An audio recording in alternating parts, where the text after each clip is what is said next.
हलीम खीर म्हणजे अळीवची खीर, आरोग्यासाठी एकदम अमृत.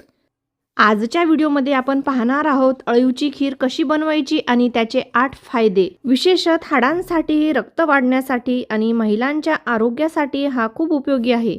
डिलिव्हरीनंतर शरीराला ताकद देण्यासाठी अळीव खीर उत्तम आहे.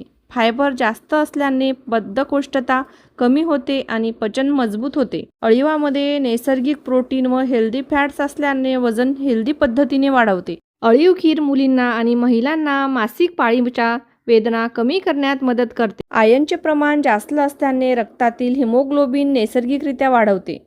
अळीवामध्ये ओमेगा 3 आणि अँटीऑक्सिडंटमुळे त्वचा उजळते आणि केस मजबूत होतात. नमस्कार, मी रसिका. रसूची रसोईमध्ये तुमचं सगळ्यांचं मनापासून स्वागत. तर सर्वप्रथम साहित्यामध्ये आपल्याला लागणार आहे अळीव. तर इथे मी 20 ग्रॅम अळीव घेतला आहे आणि टेबलस्पूननी मोजलं तर 2 टेबलस्पून इतकं हे अळीव आहे.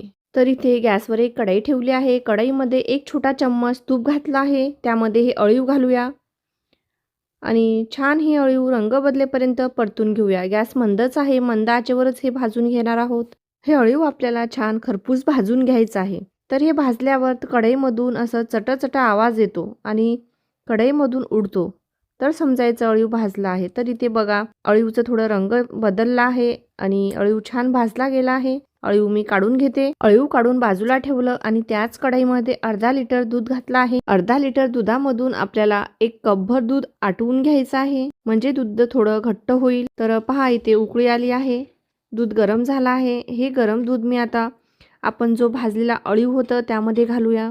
तर 2 पळी मी यामध्ये दूध घातलं आहे आणि हे 5 मिनटं रेस्ट करायला ठेवूया. म्हणजे काय, अळीव छान फुलतो. आणि कढईमधलं दूध आपण थोडं 5 मिनटं आणखी आटवून घेऊया. दूध आटतोय तोवर पुढची तयारी करून घेऊया.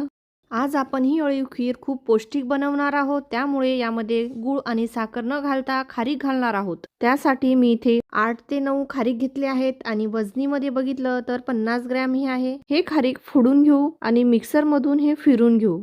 तर ही खारीक मी मिक्सरमधून फिरवून घेतला आहे. इथे पाहू शकता पावडर तयार आहे. अळीव पण छान भिजले गेले आहेत. तुम्ही पाहू शकता अजिबात चिकट झालं नाही. आपण हे अळीव तुपामध्ये भाजून घेतले आहेत, त्यामुळे चिकट होत नाही. नाहीतर काय होतो, आपण डायरेक्ट पाण्यामध्ये भिजवले ना तर ते चिकट गोळा तयार होतो. जे आपण आठवायला दूध ठेवलं होतं त्यामध्ये हे अळीव घालूया आणि मिक्स करून घेऊया. हे अळीव आपण पहिले तुपामध्ये भाजून घेतले आहेत, त्यामुळे तुम्ही बघू शकता अजिबात चिकट झाले नाही. अळीव दुधामध्ये व्यवस्थित मिक्स झालं. आता यामध्ये आपण खारीक पावडर घालूया. तर इथे मी खारीक पावडर घातली आहे. हे खारीक मी घरीच पावडर बनवली आहे. यामुळे अळीवाची खीर आणखीनच पौष्टिक होणार आहे. अळीव हे उष्णताशीरचे असल्यामुळे थंडीत शरीर गरम ठेवते. थंडीमुळे होणाऱ्या अंगदुखी, थंडी शिरणे, कापरे येणे यावर उपयोगी आहे. अळीव आणि खारीक दुधामध्ये छान शिजलं गेलं आहे.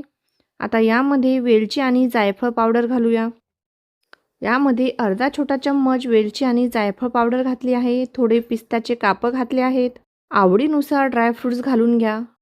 इथे मी खिरीला रंग छान यावा म्हणून थोडं केसर घातलं आहे. खीर आपली तयार आहे. सर्व करूया.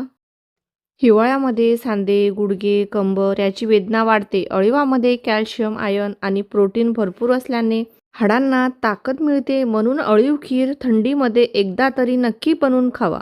तर इथे आपली अळीव खीर तयार आहे. यामध्ये मी सजावटीसाठी पिस्त्याचे कापं घातले आहेत. तर तुम्हाला ही पौष्टिक अळीव खारकाची खीर कशी वाटली कमेंट करून नक्की कळवा. व्हिडिओ तुमच्या मित्रमैत्रिणी नातेवाईकांना शेअर करा. प्लीज एक लाईक करा. धन्यवाद.